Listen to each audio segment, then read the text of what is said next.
Good morning, boys and girls. Marvelous Melinda from Mars with my friend Buddy the Gecko. I have my friend Buddy the Gecko with me today because we're going to read a story about geckos, and I thought you probably want to see one.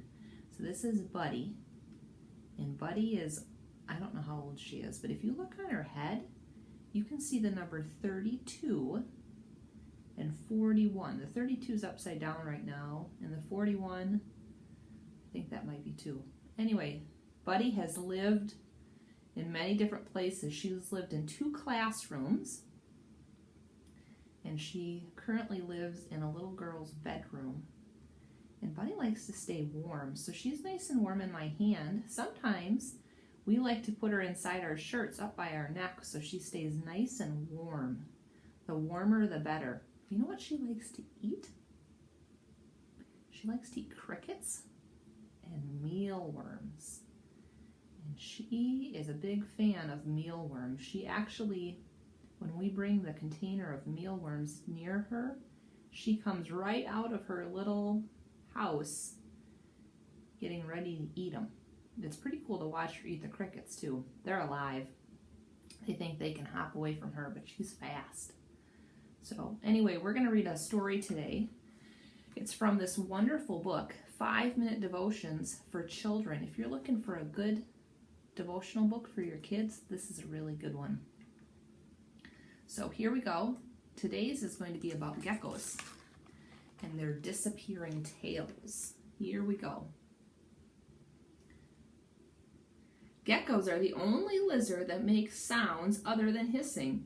The noise they make is a clicking that almost sounds like their name, gecko. Geckos have sticky toe pads that allow them to climb straight up walls and even across ceilings. Geckos have another unusual trait. When a person or animal catches a gecko by the tail, the little lizard drops its tail and runs away. Losing a tail doesn't even hurt the gecko. In fact, it can grow a new one in a few weeks. God has given a gecko a wonderful way to escape from an enemy and keep from getting hurt.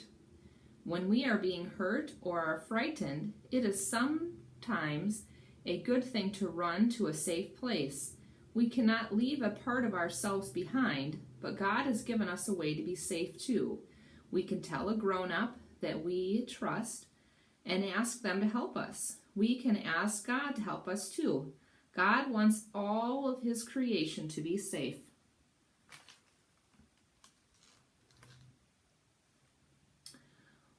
What do you say?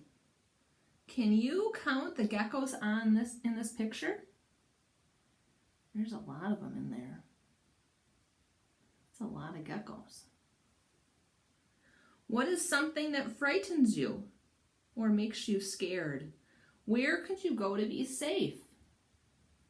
Maybe you have a special person you talk to or a special place that you go.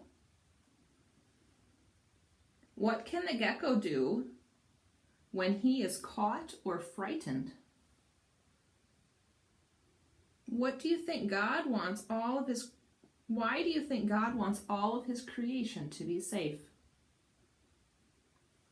And finally, what does God say?